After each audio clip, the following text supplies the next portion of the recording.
राजा करण साहब के भंसारा पहर में अपन राज में सोन की दान किया करता था। लीजिए ये मोहरे कोट के भैया निराली राजा करण साहेदानी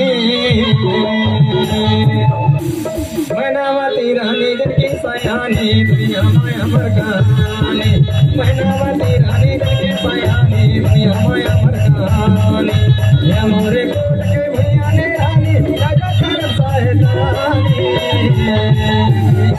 मैनावती रानी जिनकी सयानी दुनिया में अमर कहानी मैनावती रानी जिनकी सयानी दुनिया में अमर कहानी।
मैनावती रानी जिनके सयानी दुनिया में अमर कहानी मैनावती रानी जिनके सयानी दुनिया में अमर कहानी मोरे कोट के भैया निराली राजा करण साहेदानी मैनावती रानी जिनके सयानी दुनिया में अमर कहानी मैनावती रानी जिनके सयानी दुनिया में अमर कहानी।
मैनावती रानी जिनके सयानी दुनिया में अमर कहानी मैनावती रानी जिनके सयानी दुनिया में अमर कहानी हमारे कोट के भैया निराली राजा करण साहेदानी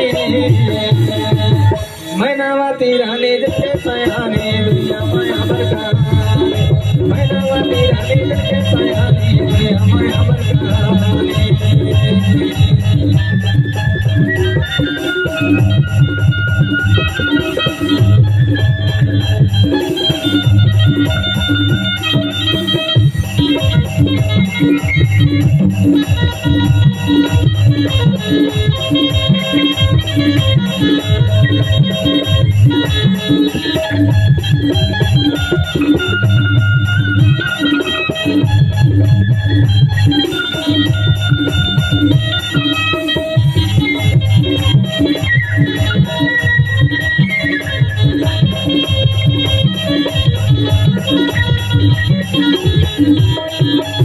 सारा संतन मंदिर बने सगर हवा की गाड़ी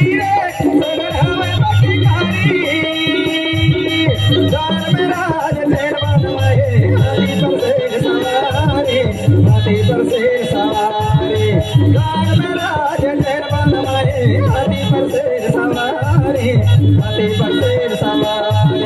सोना चांदी के कंगना लगवाए, सोना चांदी के कंगना लगवाए, ले गए मारवाए माने। मैनावती रानी के सयाने दिया मैं हमर काने, मैनावती रानी के सयाने दिया मैं हमर काने।